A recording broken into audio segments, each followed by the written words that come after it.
Tom, thanks for being here. Oh, glad to be here, Raj. I appreciate it. So why don't you go ahead and introduce yourself to the audience? My name is Tom Nguyen, and I own and run a small web design and SEO company called Mr. Technique. And I've been here in St. Petersburg since October 2020, the very end of October 2020. We moved right in the middle of the pandemic. But prior to that, Mr. Technique and I and my wife were in Atlanta, Georgia, which is where I was born and pretty much lived my whole life. Why Mr. Technique? You know, that's a funny question. It doesn't have the name Mr. Technique didn't have anything to do with website design. I think I have a theory about where it came from. Oh, well. But I want you to confirm it. I did some research on you. Oh, my God. All right. Okay. So a long time ago in a previous life, I used to do like combative type sports. Yes, this is what I thought it was. Oh, my God. I've seen you do some knockouts on YouTube. No. Yes. He found out. I've seen you spark some people out cold. You're a badass. Well, so this is prior to me being like even a professional fighter, but I was doing jiu-jitsu, Brazilian jiu-jitsu at the time, and lots of people in the school, lots of my training partners were telling me that, hey, they would tell me that I was very strong, and that's all I kept hearing. And Brazilian jiu-jitsu was a sport based on technique, and I kept hearing that, and finally I came out and said, hey, I'm not just strong, I've got technique. And at the time, I was working for a buddy's website design company, or website design and digital marketing company, and I was thinking of a domain name that I wanted to buy. I just wanted to have my own website, but I didn't know what domain name to pick. But it came to me when I was doing jiu-jitsu for a while, and I was thinking, what about MrTechnique.com? It just hit you. It just hit me. It just hit me. I jumped on GoDaddy when it was just selling domain names at the When time. was this? This was 2002. Interesting. So you were into jiu-jitsu before this big craze popped off, because now it's like the trendiest thing in the world. Every bro is doing it. Yeah, I was doing all this stuff when it wasn't so cool. You were original. And was this gi or no gi? This was gi, but I had actually jumped. I had started training with no gi to start with. Did you get any belts or? Yeah, I got all the way up to a brown belt, and I had to stop. That's a very humble way of saying you're a brown belt, because that's no small feat. No, but brown belt is tough. I mean, that is tough. Usually people quit like before they even get to a blue belt. So some could say I was even a black belt, but it depends on the instructor. How did you go from that to striking? So before I even did jiu-jitsu, I was an amateur boxer.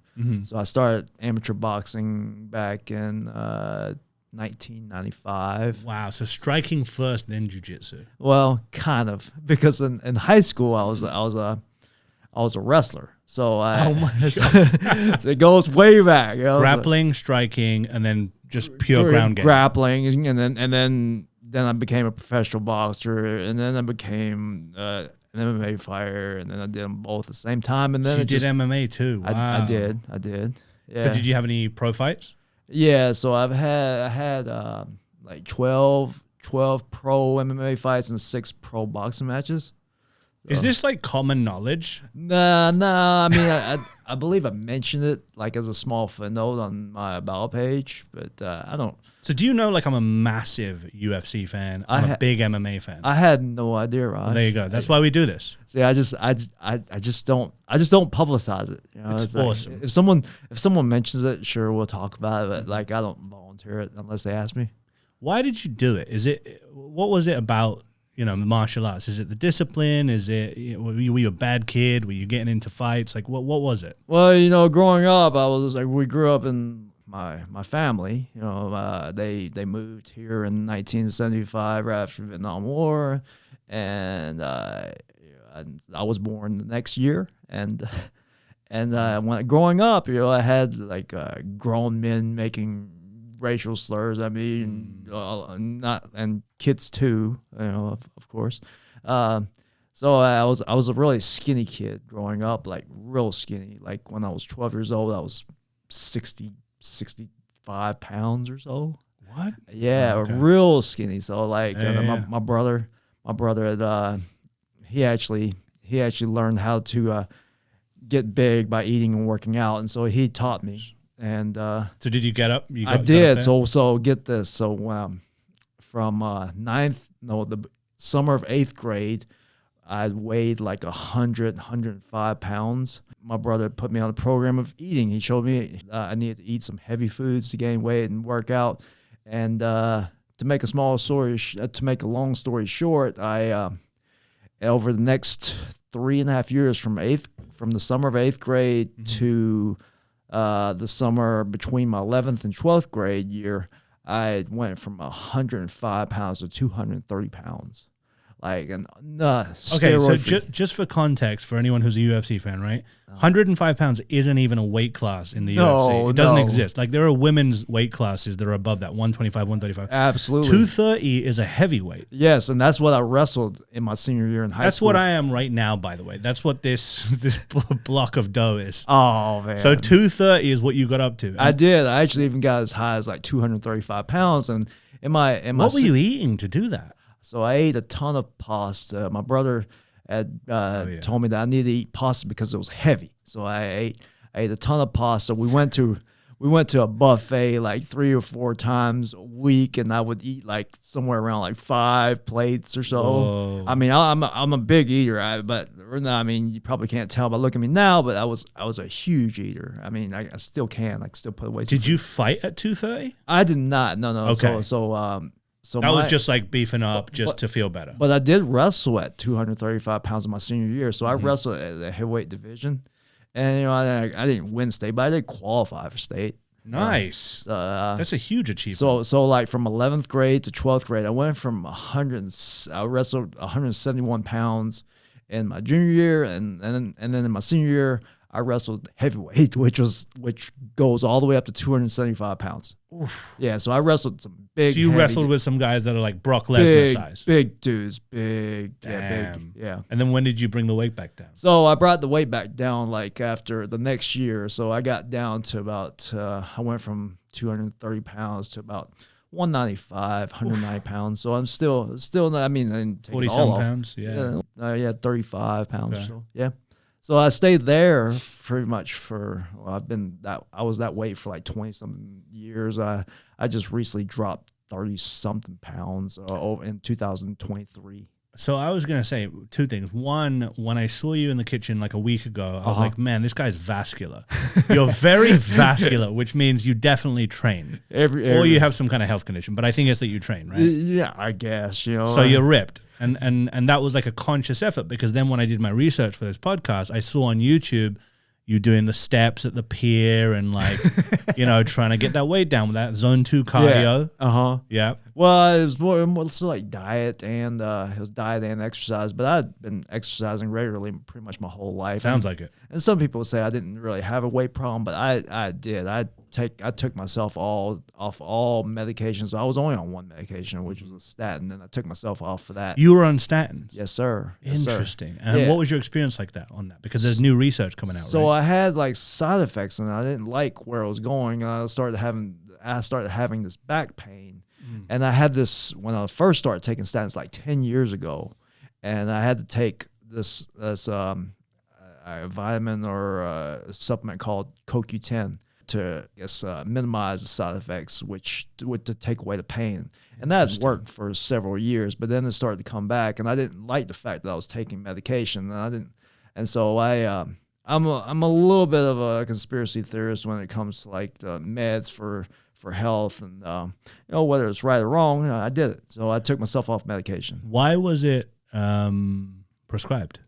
Because I had the doctor said I had a high LDL, and so if you have a high LDL, you have then you need to go on statins and cholesterol, basically. Yeah, they were saying, oh well, LDL is bad cholesterol. Well, last year I found out I'll try to make this quick. No, don't, because this is very. I don't know if really? you're aware of this. This is super topical right now. Oh wow! There's an episode of Rogan that came out about 5-6 months ago where he's talking to a top cardiologist from the UK. Oh wow! Who lost his father to the vaccine, and they were talking about how statins are the most overprescribed medication, bar none, and that no one even needs it really. It's a huge industry. Like I think it's like billions of dollars, trillions maybe. So I didn't like the fact that I was on a big pharma subscription for life.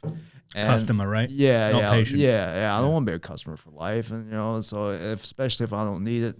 So I took myself out. I went and read this book called The Great Cholesterol Myth. I found out some things about statins that I didn't like. Like for instance, like it helps. So you end up having memory problems with it, and sex drive goes down, testosterone goes down, and you have this back pain. I think your muscles get more fatigued.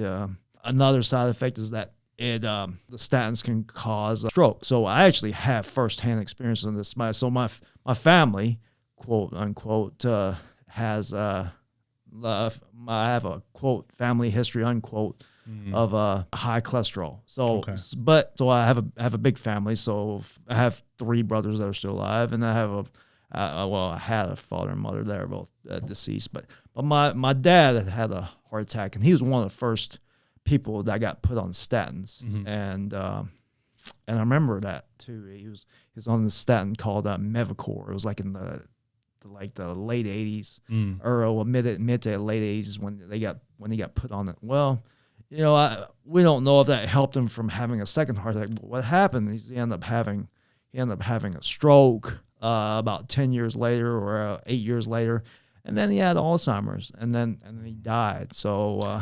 There have been studies of mental health issues that come out of statins. Right. So my brother too, so he also had a heart attack. Let's see, somewhere around 2012, 2013 or so, and he was on statins. I don't know if it's helping him or not. I just didn't want to follow the path of my brother and my dad, and I didn't want to have Alzheimer's, and I didn't want to have a stroke. Also, the back pain, I experienced that, and there was one time I felt like that it really did affect my memory. There was one time I was at a gas station, and I filled up my car with gas, walked to the bathroom, came back, drove off with the pump in the car. I was like, I'd never done that in my whole life. I was like, man, something's wrong, man. I just maybe you could feel the difference. Yeah, I didn't like it, so I decided let's take myself off. Good for you. So I took myself off, but you don't want to take yourself off with no game plan. So I went and I read that whole book, The Great Cholesterol Myth, and I found out what I should eat, what I should not eat. So I stopped eating bread. I stopped eating bread, rice, and pasta and foods with added sugars. That was just a start. And I read the ingredients of everything. If the ingredients had anything that said like partially hydrogenated oil or hydrogenated oil, that meant trans fat. So I didn't get it. So I don't buy it, and I still don't buy it. So I've switched to more like a natural diet. And what is your diet now? So I eat. I guess one of my best buddies, James, he calls it a whole foods diet. So, So I read the ingredients. So like I'll eat beans. I eat a serving of beans every day. That's supposed to help with testosterone. Well, it actually has lots of fiber in it. So fiber is key. Oh yeah. So many people don't. I think America is one of the most under fiber consuming countries, and it leads to a lot of gut issues and yeah. And so I was going to say too, another big issue with the American diet is that the typical American has like a 16-to-1 ratio of like omega-6 to omega-3 fatty acids. Yeah. So like omega-6 fatty acids, I think, are like what has them are like seed oils, like canola oil and canola oil, sunflower oil, and it's in all the foods now too. Yeah. These polyunsaturated fatty acids. Yeah, polyunsaturated fat. It causes inflammation. That's the omega-6. Omega-3 is what you need. So that's I the eat fatty fish stuff. That's good. yeah, fish. That's right, Raj. So you didn't know that I knew about this stuff, huh? I had no idea. Yeah, I'm really into health. That's amazing, Raj. That's all right, man. That's good for you, man. That's amazing. We'll talk. Yeah, 100%. But yeah, so omega-3 has. So I'll eat salmon. I'll eat avocado oil. I'll eat grass-fed cow butter. Let's see, and then I haven't had tallow yet, but I've had ghee. Are you a steak guy? Yeah, so I eat steak. Yeah. I was waiting for that one. Yeah, so I eat steak, man. I eat cheese. I drink whole milk, So how does it make you feel that in the 90s and like early 2000s, fat was demonized, and you are living proof that you can come off statin and be in the looks like maybe some of the best shape of your life? I am in the best shape of my life, Raj. So I went from like, let's say, I've had my body fat tested like with a DEXA scan. You did the DEXA scan? I did. I want to do that. I did. So like, I compared my results to like 2020 when I was about, I'd been the same weight for several years. I was like 190, 195 pounds. Back then I was 18.8% body fat. So after I did my diet and then, I changed. I don't want to even call it a diet because I eat like this all the time now. So lifestyle change and eating. So I love that. So that's a key point, by the way. Yeah, fad diets that are short term, like extreme one way or the other, just is not sustainable. I've been doing this for a year now, and I love it. And you feel good, energized. Feel fantastic. Memory's better. I think I might even look a little bit younger too, man. Now let me ask you this, because how old are you? I'm 47, almost 48. You do not look 47. Thanks, man. And it's funny, I always tell, because I'm 35. Yeah. And I tell people, I think mid 30s to late 30s and 40s is when you see people diverge. There's people that really take care of themselves and they just like don't age that badly. Yeah. And then there's the guys who just give up. You're right. It's like, isn't that true? It's true. And then you can get away with unhealthy lifestyle up until maybe your mid 30s. Yeah. But then that's when it catches up. Yeah, then it starts catching up with you. But listen, I really sympathize with people. I will share something with you. Up until like a year ago, I was unfortunately for 3 years a vegan. Now, I don't know what people's thoughts are on that, but I know it's very trending right now, and that's what a lot of the research is being funneled into. Never been so unhealthy in my entire life. I shot up to 268. I had brain fog. I felt horrendous. Switched back to meat within a week. I had mental acuity that I thought I'd lost. I had motivation, inspiration. I was just firing on all cylinders. I was bench pressing, deadlifting, testosterone through the roof. I totally agree with you, Raj. And I'll tell you why the vegan isn't so healthy. Because just because it doesn't have meat doesn't mean it's healthy. For instance, I just mentioned that I don't eat bread, rice, or pasta. So those three things right there convert into sugar. And the sugar oxidizes your LDL, makes your LDL dangerous. And cling to your arteries. I don't have the terminology right, but that's not to mention the insulin spikes. That's right, insulin spikes. That's right. People don't understand that carbohydrates become sugar. It's like people avoid sugar in the sense of like Coca-Cola, Pop-Tarts, whatever. Like they'll avoid that, not realizing that bread, pasta, and potatoes all turns into sugar in the bloodstream. You watch the commercials and you see them all over the place: bread, rice, pasta, filler stuff. That's what I always tell people about restaurants. I'm like, why do you think they're always giving you free chips and bread and stuff? Because it's cheap. It's garbage. That's right. That's right. Try and get extra steak. Oh, forget about it. That'll be another $50. I have this. I don't know if it's true or not, but I believe like the drug companies, the food companies, maybe even the politicians all in it together. You always see like bread, rice, and pasta being promoted. Nobody ever wages a war against sugar. Right. No. Well, never. so they've now come out, and that was on that episode I was telling you about the statins, where they said, I believe the sugar industry and the people who sort of have the most to gain from sugar being in all these products, they paid for corrupt marketing to villainize fat. I think it was the tobacco industry as well. And so we're on the same page. Yes. You're like, so you probably heard of Ansel Keys, right? Yes. So he's the guy that started the fat craze. Right. Yeah, and there was even a sugar foundation that was like existed in the 60s or so that lined the pockets of the politicians. They paid Harvard or something to push articles demonizing sugar, like under the rug. Man, I'm going to get deplatformed immediately. Oh I'm going to have to go over to Rumble. Oh my God, we might have to cut this out. No, right? it's fine. It's fine. I love to listen. I like to just be honest about what I've learned. And listen, I don't know if one diet is right, one diet is wrong. Right. I'm just telling you my experience. Absolutely. I feel, interestingly enough, I was raised Hindu. Yeah. So in that culture, we don't eat cow meat. Yeah. Beef. So I was 34 years old. It was only last year that I first tried steak. Oh, really? Okay. And since then, let me tell you, beef is my number one. Do you love it? Oh my God, I love it. Not just the flavor and the taste of it, but the satiety or satiety, however you say that you get from it. I never feel more full than when I've had some beef. You're right. But and that to me is really important because obviously I eat a lot. I want to feel full and satiated. I want to feel like I couldn't eat another bite. Like you have a 22-ounce ribeye. I don't need anything else. I don't want cookies. I don't want candy. I don't want popcorn. You eat a large pizza, give me another one. Absolutely. Give me some muffins, cakes. When you mention pizza, you remind me of bread, rice, and pastas. Well, those three things, they make you crave more. They're engineered to make you have more. Absolutely. Right. They're made, you're right. They're made to make you want more. So I feel like I had a bit of an awakening when I first had, like, it's been the greatest discovery of my life. Right on, Raj. Yeah, man. Yeah, man. You're on the right track, man. 100%. I appreciate it. Well, hopefully one day I'll be as ripped as you. You can. I'm trying. I tell you what, Raj, I had no idea in my wildest dreams that I would be as ripped as I am. I'm at 10.5% body fat. That's unreal. So when I first started on this journey, like I said, I started around like 18.8%. Wow. So I went from 18.8% to 11.6 or 11.5 in August, and then I tested again in December, and I tested at 10.5. That's awesome, dude. Yeah. So I had never been chiseled in like pretty much my whole life. Maybe there was a small period where I had like a six pack, but no, it's never like this.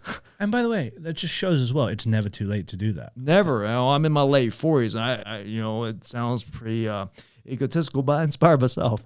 Good for you. Yeah. No, I mean, what's wrong with that? Yeah. Self-love, I guess. So you're getting these DEXA scans. By the way, we went in a totally different direction, but I love this. I love it. And I'll bring it back to business by the end of the podcast. Yeah, sure.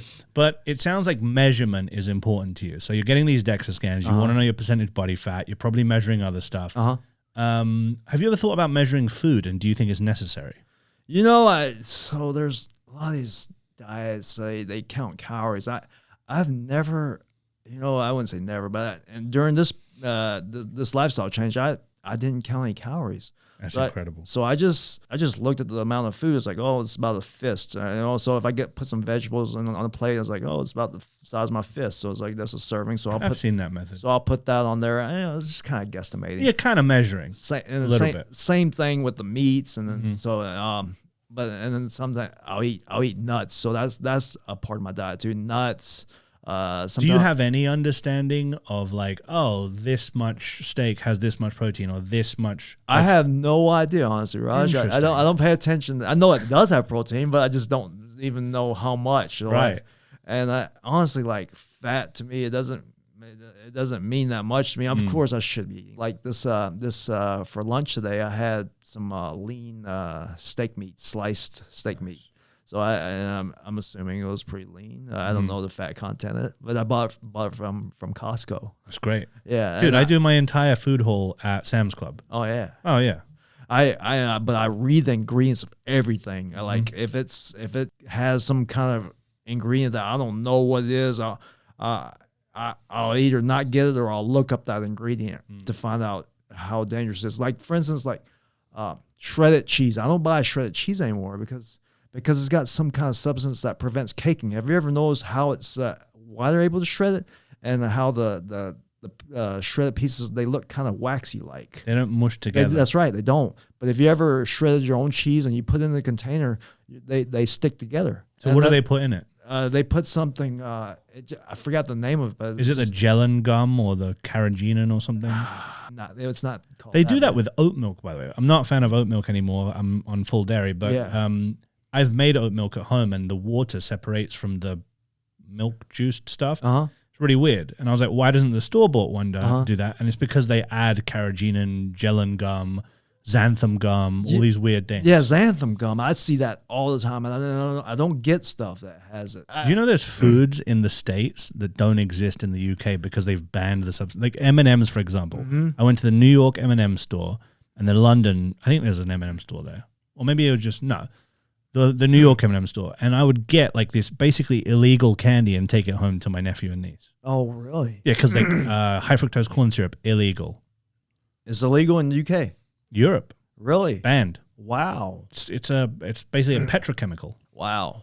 So I learned something about high fructose corn syrup too. Is that it's not good for you, but neither is like I think so. Sugar is consists of two things. There's like glucose. I believe it's glucose and Sucrose. Sucrose. That's right. Glucose and sucrose, and I believe the ratio of glucose and sucrose is about equal in high fructose corn syrup and regular sugar. And so, they're both not as good for you. Maybe sugar is a little bit better for you, but either way, you shouldn't be eating like tons of sugar either. So interesting thing, Vicky and I quit drinking about 2 years ago, but then we tried to quit sugar January 1st of this year. Okay. We lasted 2 years and still going strong with alcohol. Could not cut sugar 100%. Like we can cut it down, can't get rid of it. Oh, just really? Can't do it. Yeah, just addicted. So where do you get your sugar from? I mean, the worst thing is my cheat meals. So I actually do macros. Okay. And so I basically just eat boring crap that I weigh throughout the week, and then on the weekends I just go nuts. I just had to make my peace with it. I hope that one day I can get to the point where like a banana and some dates is sufficient for me, but I just love cupcakes and stuff like that. I know what it is. It's the worst kind of sugar too. It's terrible, but it's like it's so ingrained at this point. And like I grew up with such a high carb diet because of my culture. I mean, dude, I'm telling you, Indian food, vegetarian Indian food, we're talking bread with rice and lentils. I love Indian food. But it's great, but it's triple carbs. Yeah. You know? Yeah, my wife tells me that too. I was thinking like sometimes I'll get a craving for going to an Indian restaurant. She's like, there's heavy in carbs and bread. I mean, the naan bread. But I tell you, I did. There was one time I was at a St. Pete Chamber of Commerce ribbon cutting, and Twisted Indian was one of the.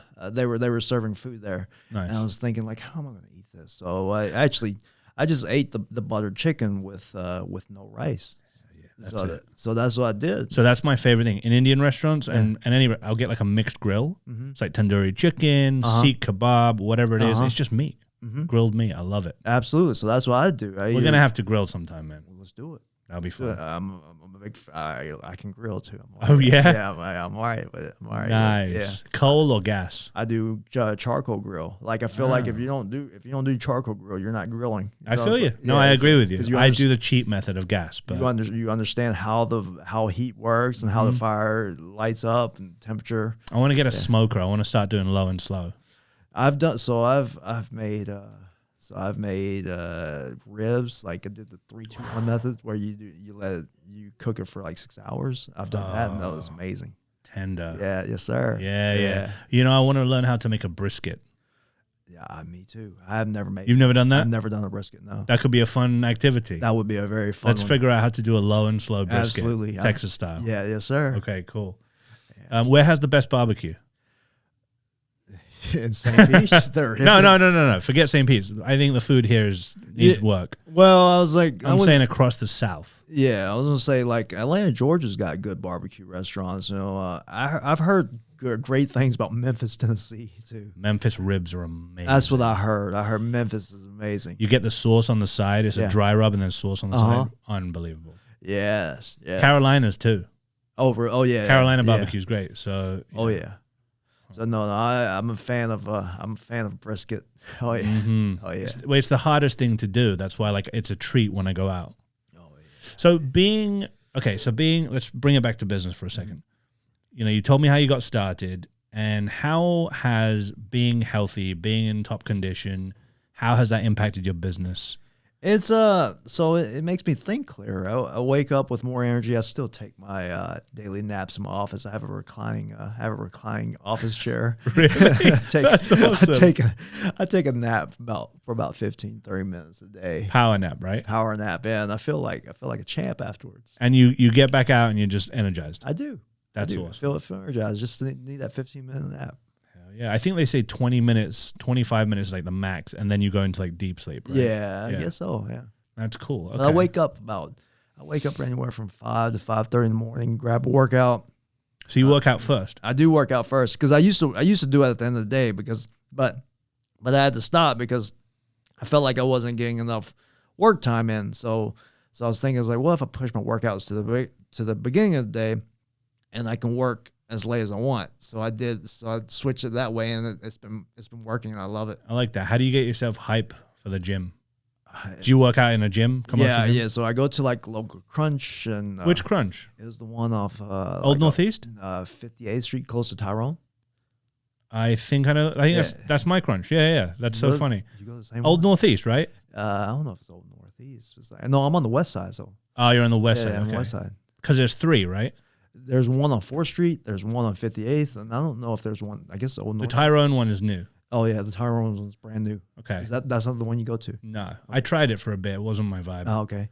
The Old Northeast one is actually. I heard I think it's top 3 in the country. Whoa! They have 16,000 members. It's like a mecca of gyms. Yeah, it's like one of the most popular gyms in the country. Jeez. And you can tell, like the people that go in there, like there's some serious lifters in there and like serious athletes. I'm definitely not. I'm not like a serious lifter, but when I go in there, I actually do get like, I get lots of looks. I've had people come up to me, asking me like, "Hey, how do I get so many veins in my arms?" So it's like not just me that notices it. Yeah, they know. So I've been asked a few times about it, and so I just tell them, I was like, "Well, diet, I guess." Man. Well, I feel like I have to ask you now. So, what's your training methodology? Oh, training methodology. So I would if I had to guess, I'd say calisthenics. Oh, for most of the time, I was doing CrossFit up until December.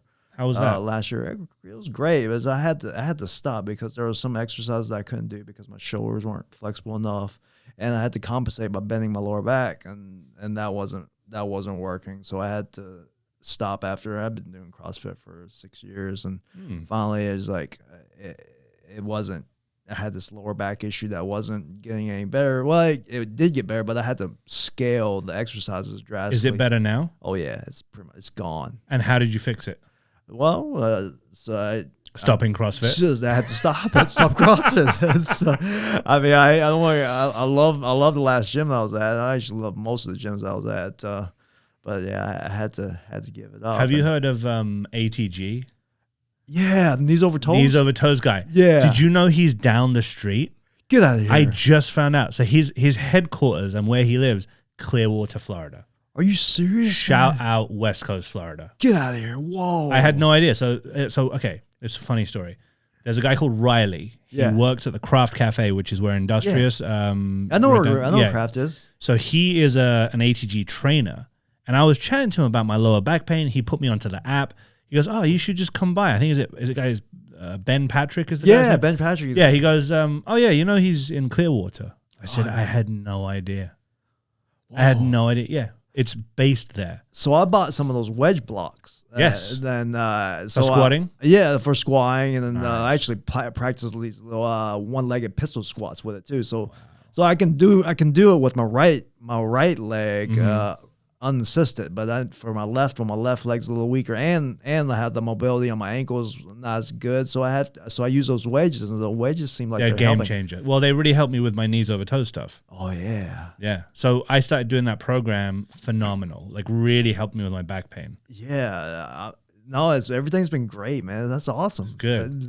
Man, we know a lot of the same. A lot of overlap stuff. Amazing, man. I kind of want to go up to the knees over toes, like the ATG office sometime. Like we should shoot up there. I would like to. We'll do it. Yeah, because listen, 50 states. He could have been anywhere. I would have guessed California or something, right? Yeah. Found out he's in our backyard. 20 minutes. Oh my God. Wild. Yeah. So I've watched several of his videos, and I watch the sled push videos and sled pull videos. Yeah. I get a lot of weird looks. Well, I used to get a lot of weird looks going backwards on a treadmill. He popularized that. Yeah, that's right. It's a lot of cool stuff. Yeah, because he was talking about if you just walk backwards, you work that muscle like right in front of your knee. So sometimes I walk backwards, and I do walk backwards on a sled. I mean, pull the sled backwards, but you have to walk backwards in a certain way to to work that muscle too. What's interesting about you strike me as an athlete in many different ways, right? Like you've done all these martial arts, you're focused on like your nutrition and this and this. Yeah. It seems like it's from a standpoint of performance and self-preservation, right? Like you want to live a good, healthy life. Absolutely. But what I've noticed is you don't seem to, from our limited interactions, push it on people. I don't. That's really impressive and rare these days. You're right, Raj. I don't. So what's up with that? I guess I don't like it when people push stuff on me. Yeah. So I just tell people like, hey, well, this is what I do, or if they ask if they ask, then I'll tell them. But if you want to do it, that's great. If you don't, then cool. I love that. That's so cool. Yeah, it's like take what you want. Yeah, you're not trying to push it down people's throats. Never, man, never. I don't push that. Yeah, which makes it more fun when you find someone like-minded. Yeah, and it's like, oh, cool, you too. Yeah, you're into this. Yeah. Very cool. It's amazing, man. Yeah. Tell me about Mr. Technique. So how long has it been going? So I started Mr. Technique as like a hobby back in 2002 when I was working for another website design company, and then I. So it was a side hustle initially. It was a side hustle initially, and then I stopped working for my buddy's company, and this is back when I still had dreams of becoming aspirations of becoming a famous fighter, and then before I even had a pro fight or even a pro MMA fight or pro boxing match, so I'd moved to New York for a split second, a few months. I lived in New York City, Manhattan. That was for the fighting. Yeah, at least I thought I was going to fight. I went. Were you with Renzo Gracie? That's right. Really? Yeah. You trained under Renzo? I did. So it was a Renzo Gracie's it was on 34th Street, I know it by Penn Station. That's mental. Whoa. That's crazy. Yeah. No. Okay. So a lot of the big fighters from the New York area right now, they go train there. Like he's the GOAT, right? He's running the best school in the country. Well, that gym was freaking packed, man. Like you had about like a 5x5 square to grapple in. It was it was crazy. But when I got there, I went to like Renzo Gracie's, and then I went to this gym called Gleason's Gym. And it was like in Brooklyn. And was that a boxing gym? It was a boxing gym, yeah. So I got to spar this guy named David Telesco. And this guy, David Telesco, he was a top 10 light heavyweight, It's like, and I sparred him, apparently I got the better of him because they started talking to me about afterwards. They were like, whoa, you see that guy? Where'd you come from? Yeah. Yeah, where'd he come from? It's like, I sparred him again. And then one time, I like to say I slipped, but they say he knocked me down in the next sparring session. But then that was it. But we talked and we had friendly conversations, but that was the highlight of me going to Gleason's Gym. Well, that and some other heavyweight that I was sparring with, and lit him up. But it's interesting how few people in life will ever spar, much less fight. Yeah. What do you think about that? Do you find that weird as someone who has never been hit in the face? Right. Well, exactly. It's like, yeah, I've sparred, I've never fought.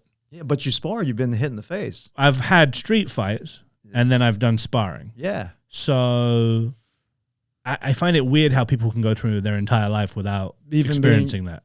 I find that pretty weird myself. Right. Like, yeah, not even once. It's like it was a little weird, but because then you're just completely unaware, unprepared. Like you have no idea. I think self-defense, everyone should learn a little bit. Yeah, I think so.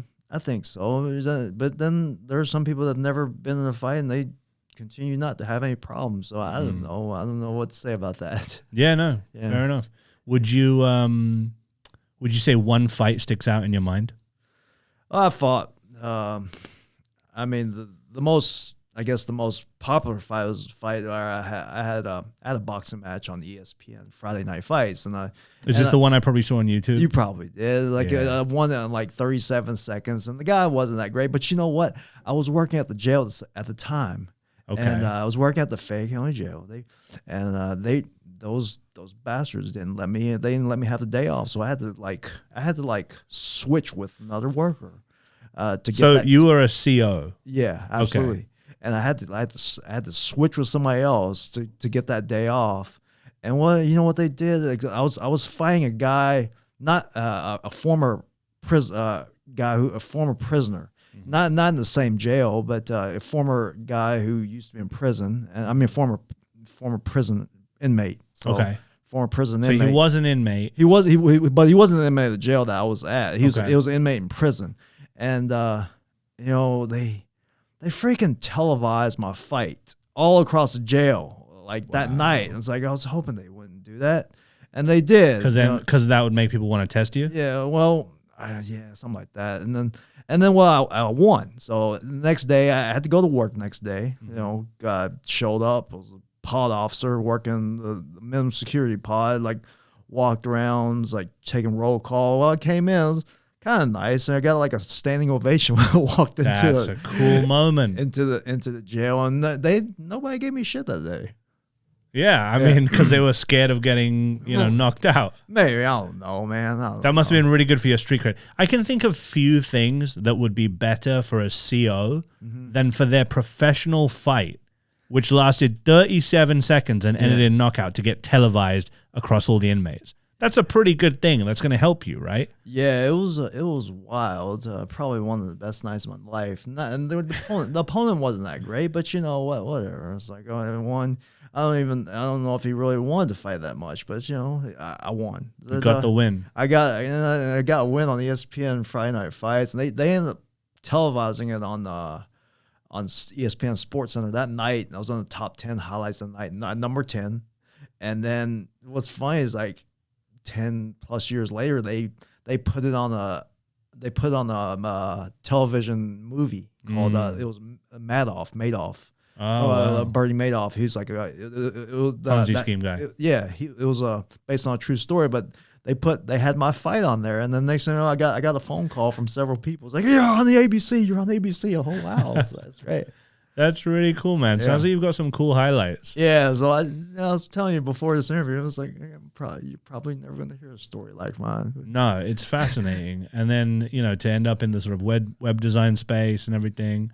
Yeah, I've got some interesting spots in that too, or interesting moments in that as well. So, but it's very different, is what I'm saying. Oh, it's definitely different, yeah. Which is cool. I mean, I feel like so many people are really hell-bent on like finding their thing, and they just don't allow themselves to do this and do it to the 10th degree, and then switch to something else. I did. So I had stopped fighting, and say 2009 was the last fight I had, and then I had a buddy of mine, Tom. His name's Tom as well, and he had a long talk with me. He had trained with me for a while, and when I first started training in submission grappling, but former training partner and also a friend to this day. He was telling me. He had a long talk with me, and he said, "Man, you're not going to make a living off fighting." And it's like he convinced me to really focus on my business. And it's probably good advice. Yeah. Even today, they're complaining about pay. What can you say about like pay and fighting? I think I had a couple hints along the way. Like I remember when I was boxing, when I was sparring with somebody in 2007, there was a guy who had fought Roy Jones Jr. I'm not sure if you know who he is. So he was telling me that he was a former like cop. His name was it was Ricky Frazier. So he supposedly he's related to Joe Frazier in some way, but he fought Roy Jones Jr. for the championship, and I met him at this boxing gym, and he told me, he's like, you don't need to give up your day job. It's like, unless you're like part of that 1% that's so good to make a living at it, you're not going to. So that was the first I guess alert or wake up call. That conversation. You don't watch the fights now, do you? I don't really watch fights that much. No. Interesting. Yeah, I don't know what happened. Maybe I'm a little bit burned out, but I still will watch like major ones. But, What will you watch? Like, is it boxing? Do you watch MMA? Do you watch ADCC Jiu-Jitsu? What do you watch? Mostly watch boxing, man. For instance, like there's you got Tyson Fury, you got Anthony Joshua. Yeah. What do you think of that Francis Ngannou fight? Man, Could you believe it? Like everyone else, I was shocked too. I didn't think Francis Ngannou had a chance in hell, but man, people don't know his story. He started out in boxing. I see. I didn't know that. Yeah, so he has a very interesting story. He's from Cameroon, and the reason he's so jacked, he was in like a sand mine. He worked in a sand mine, like the grittiest, toughest, roughneck job going. Yeah, I think he just escaped and like tried to emigrate. He was like an illegal immigrant to Paris. Oh, wow. Via Morocco. Yeah. And like there's an episode about this on Rogan, and he gets deported like twice. They just dump him in the desert, and he has to just find his way home. So he broke his way illegally into Paris, ends up going to a boxing gym where he meets his coach and trainer. He's the guy who trained Cyril Gane in the UFC now. And his first ever sparring session, he basically destroyed some guy, and the guy goes, "I'm going to turn you into a boxer." So he becomes a boxer, and then he sees that the tide's turning in terms of MMA. I think it got legalized in France like only 5 years ago or 3 years ago or something. And he switched over to the MMA side because it was more popular. But he started his career as a boxer, and he was really good apparently. Okay. Wow. But still, even someone that's really good versus someone that's the best of their generation. I think he overlooked him. That's what my buddy James says too. Has to be. Yeah, he said that he had to overlook him, but yeah. People unfairly characterize him as a one-trick pony too. Like, oh, he's just got that nuclear option of his right hand or whatever.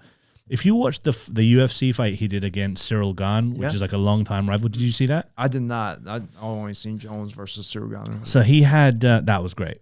He had Kamaru Usman, who's a all-American wrestler in his fight camp, and he learned wrestling to a high degree, high level.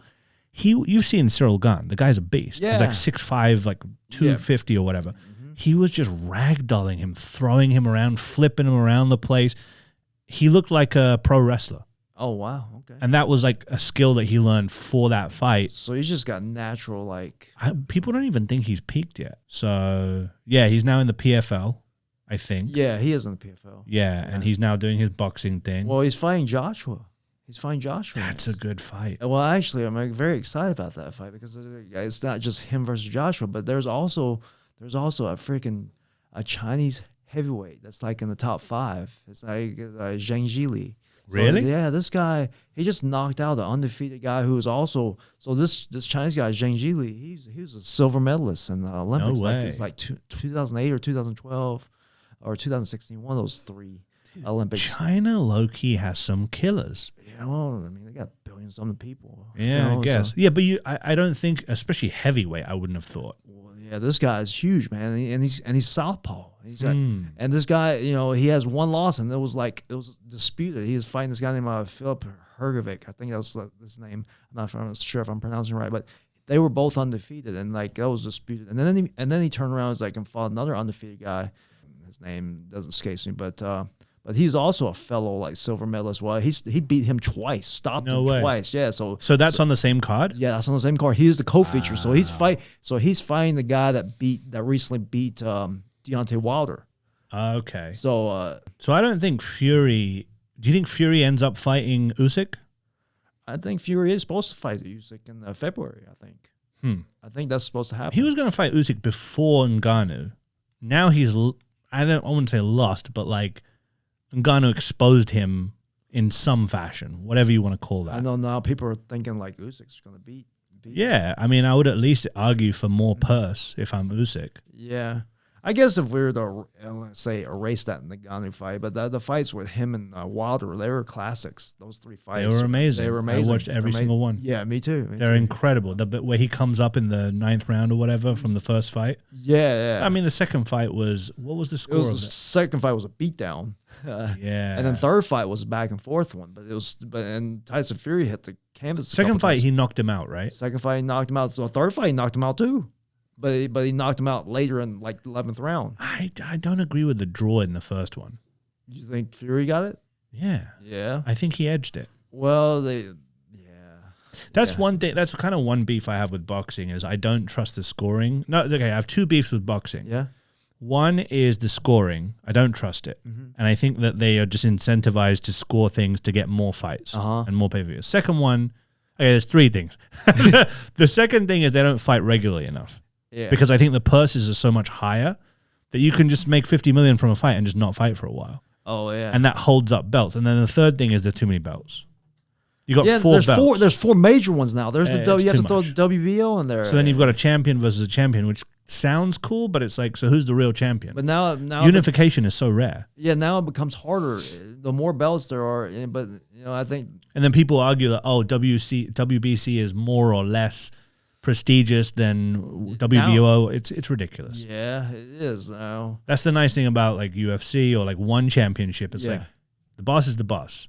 Yeah. I was on a what was that app during COVID where it was a chat room, Clubhouse concept during COVID. Basically, everyone's bored at home. Jump into a room that has a topic or something. Do you know Chetri Sityodang, the guy who is the Dana White of One Championship? I do not, no. Okay, so do you know what One Championship is? Yeah, I know One is. Okay, but he's the boss of that. Yeah. He's the CEO, whatever. Mm-hmm. I was in a chat room with him and like 20 people. Oh, really? Yeah, chatting to him. Did you chat with him? Yeah. I asked him a question. I forget what it was, but very, very down-to-earth, cool guy. Like he's in his mid-40s, like London educated, I believe. He's doing amazing things. See, when I was fighting MMA, it was like there was the bigger. I mean, I know about One, but like I'm not sure if you were following MMA back when there was Pride Fighting Championships. No, but I know of it. Yeah, well, Pride got bought out by UFC, and Pride was so amazing. But they make a big thing about Pride rules, right? Yeah, Pride rules is like in some ways is safer, but I actually think they're more dangerous because there was soccer kicks in there. And wasn't that where you could knee them on the floor? You could down to opponent. You could do 12 to 6 knees, but you just couldn't throw elbows. That was it. That's strange. But you could throw any kind. So you can soccer kick someone's head on the floor. Oh yeah, they put soccer. But no elbows. They put soccer kicks around like Pride 11 or 12 or something like that, and then Pride went up to like 27 or something like that somewhere. There. But yeah, that was dangerous. Yeah. No, it's a dangerous sport. Oh, it definitely is dangerous. Yeah. Do any of your clients at Mr. Technique know that you're a badass?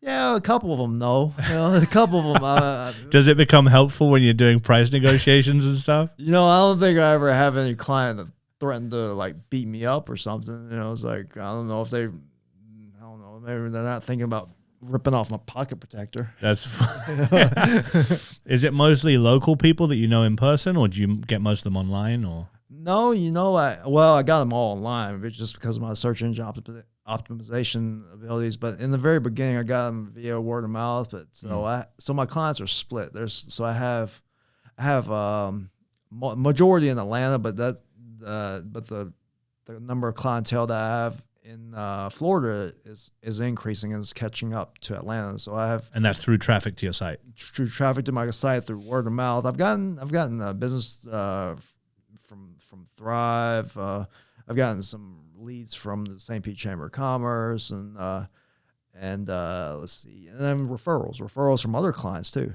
What's your philosophy on generating business? It's mine. My way of selling is a little different. It was like so I let my website do the work for me, and actually, when I talk to people, I don't really, like you were telling me. You said I don't really push stuff on people. I just tell them about what I do, and if they want to know more, I'll tell them.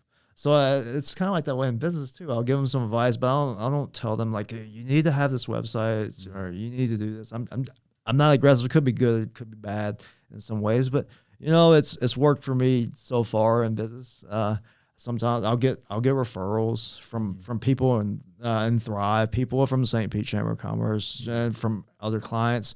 But I also make sure that like I show up really in a good spot in Google as well for like St. Pete web design related keywords. Mm-hmm. So I even have clients, a couple clients in New York, but that wasn't through my search engine optimization. That was through referrals from previous clients. Mm-hmm. So I make sure that's my philosophy. Is like I don't really work on like selling to new clients.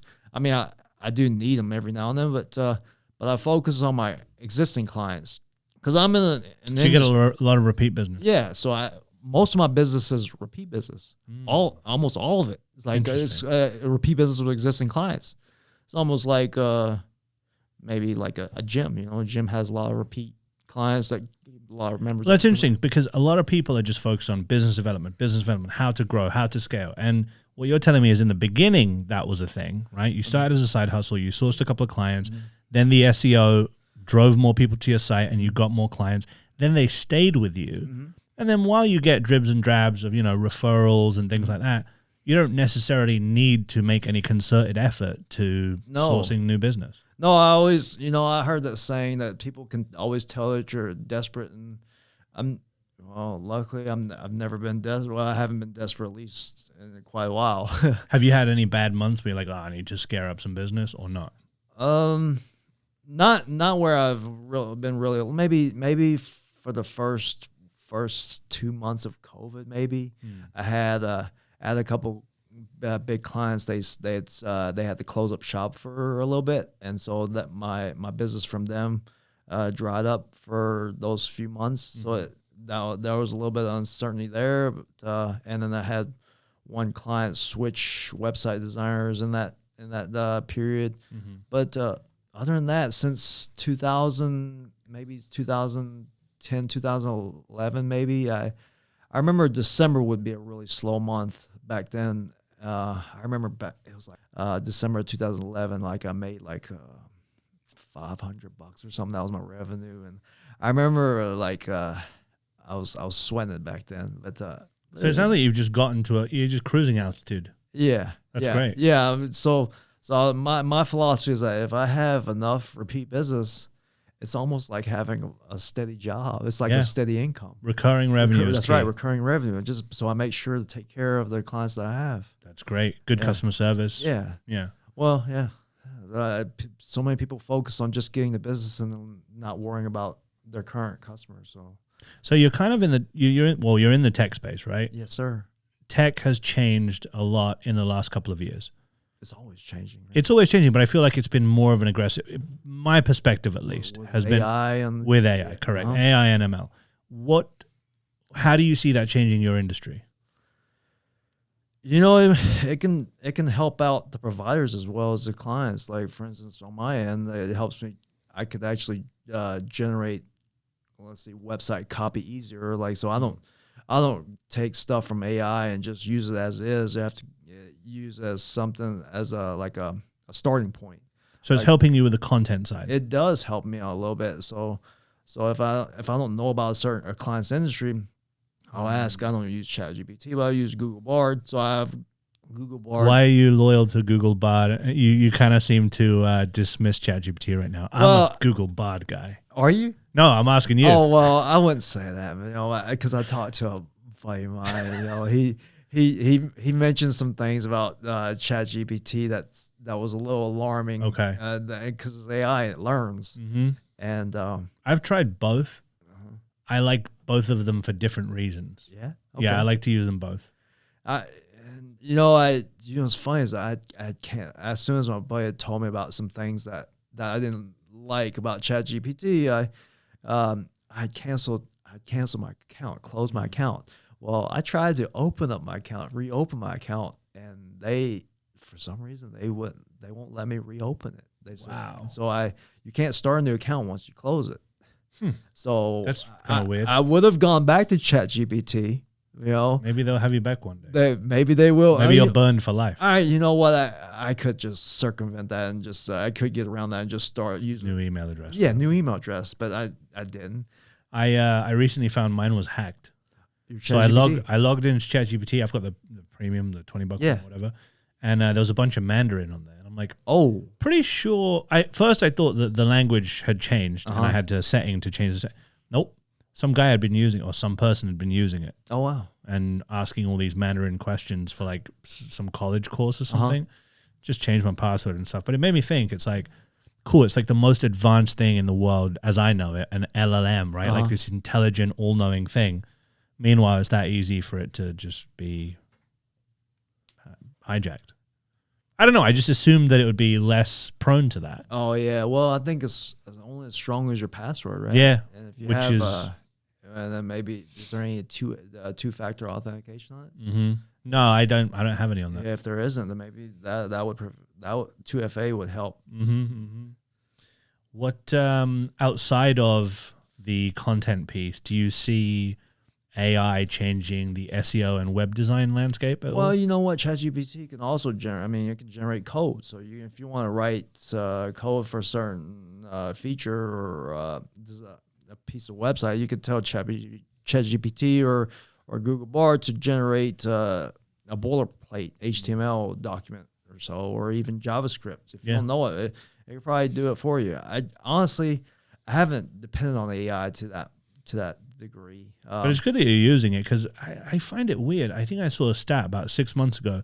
Only 12% of the US population at that time had used an LLM like ChatGPT or Bard, which I thought was really low considering how cool it is. Well, yeah, I know. I think a lot of people are skeptical about it too. Like, but I'll use it for like recipes. I use it for booking flights. I use it. Oh, really?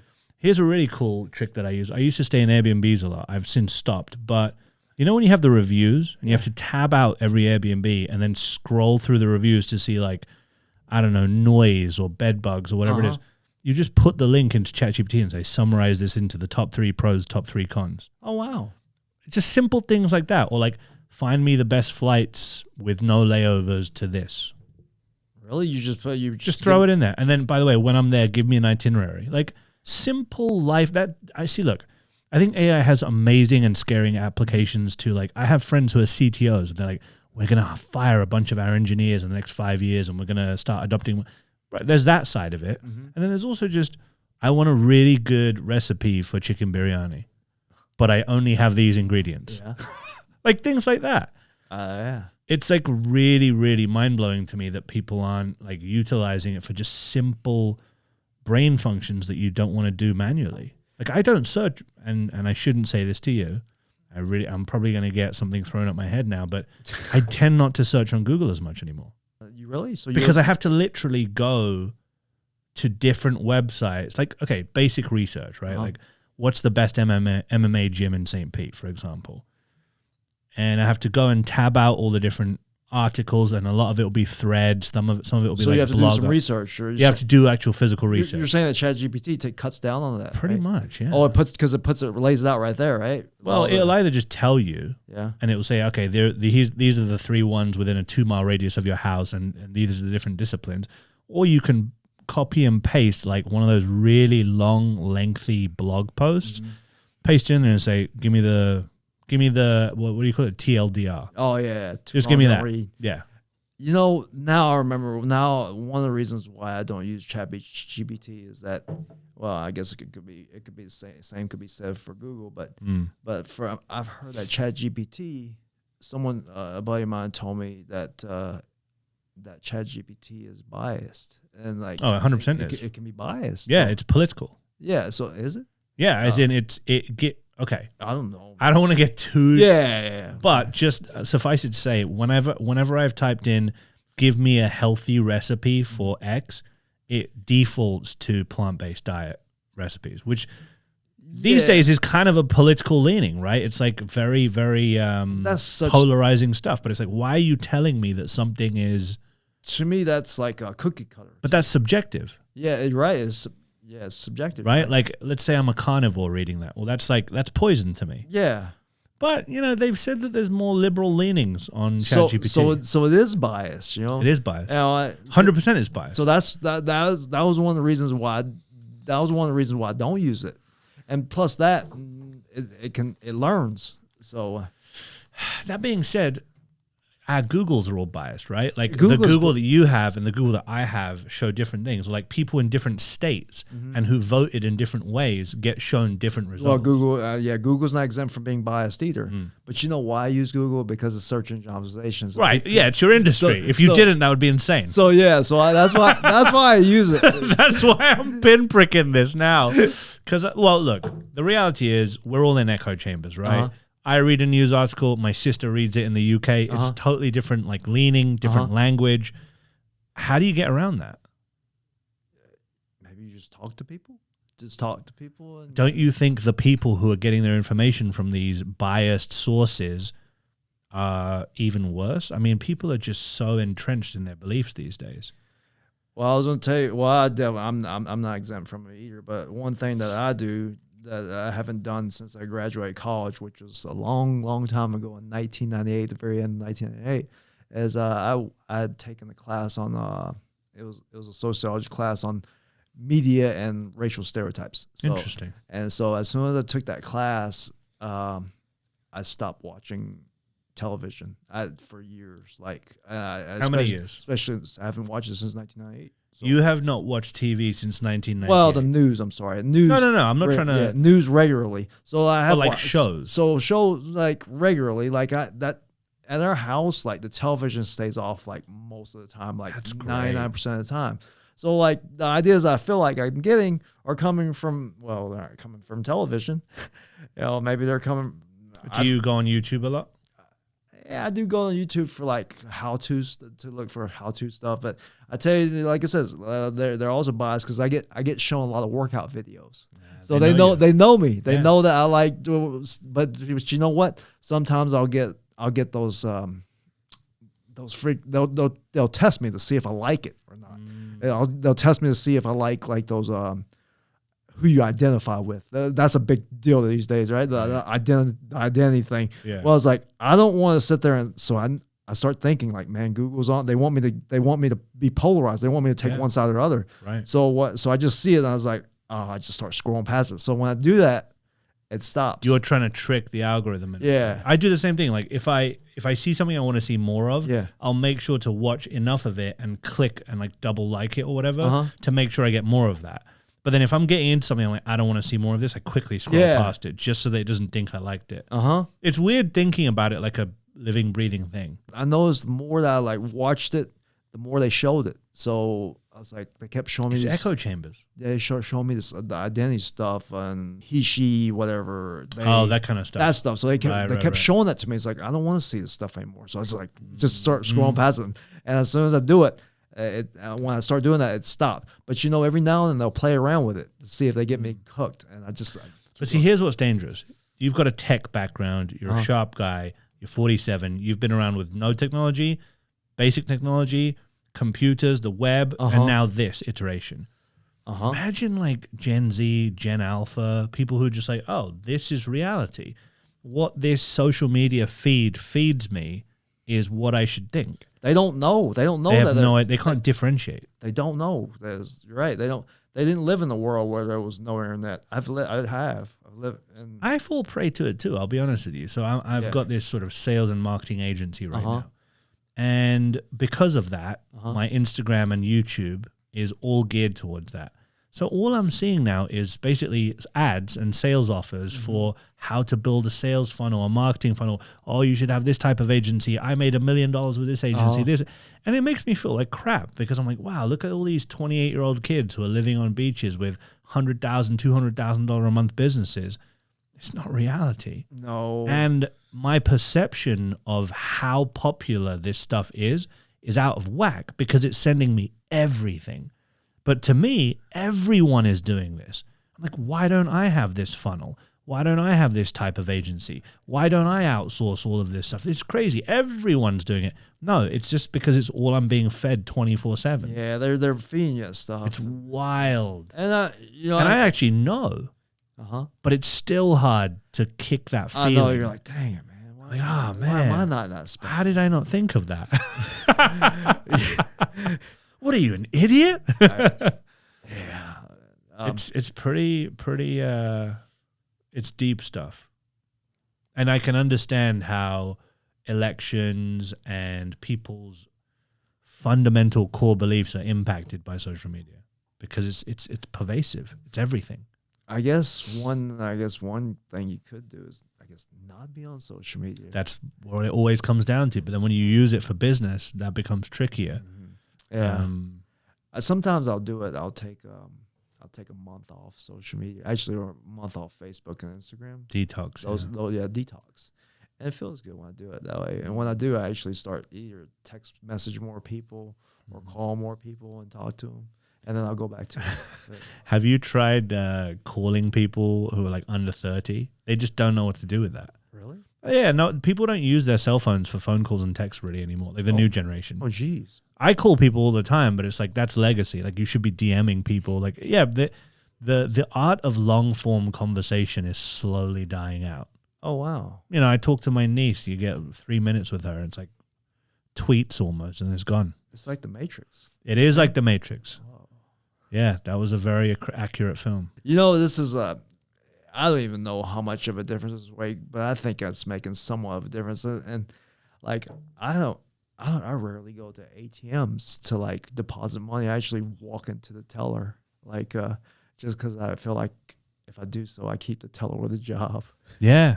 I actually want. And it's not a fun thing to do, but it doesn't really cost you anything. No, it costs you a little bit of time. Big deal. It's like, you know, you don't want to be in such a rush that you can't. You don't. Everyone's in a big rush now. You don't want to be in that much of a rush. You want to have a little bit of a wiggle room. That is another cool thing about you, actually. I've noticed when I speak to you, I know you have things going on, clients to serve, whatever, but you don't make me feel like you're in a rush to get me to stop talking. No. That seems to be a very big thing these days. Oh, really? Just like, oh yeah, how's it going? Yeah, cool. All right, cool, I'm going to go. Yeah. It's like, well, you know, you don't want to, I guess, you don't want to redline your time, I guess, right? Have a little bit of time to like stop and smell the roses. That's one of the reasons I did this long form podcast, because I also have a short strategy where I put out 15 to 60 second pieces of content, but I think that's warping our brains to a degree. And I want to make sure that people still get the value of long conversations. Yeah. And that's what this ends up doing. Like I've learned a ton about you today. I think you've learned a few things about Absolutely, me. Raj. And it's been really fun. I've enjoyed it, man. Yeah, likewise. It's great, man. I think that's a good note to end on. We're actually over 1 hour or an hour and 13 minutes. All right. We talked for an hour. We did. Amazing. Didn't man. feel like it. It's great. It's enjoyable, man. Well, Tom, thanks for having me on. If anyone wants to reach out to you for web design services, for SEO, for anything, you can go to mrtechnique.com. That's MRTECHNIQE.com. And, or you can type in like St. Petersburg web design. I'll be somewhere in the top 10 in there. That's a nice plug for the SEO skills. Something like that, yeah. Okay, and not social media. Yeah, because he might be on a detox. You can. I mean, I don't really get much visits from social media, and I don't really care. But hell yeah. All right, man. Thanks so much. Yes, sir, man. Thank you, Raj.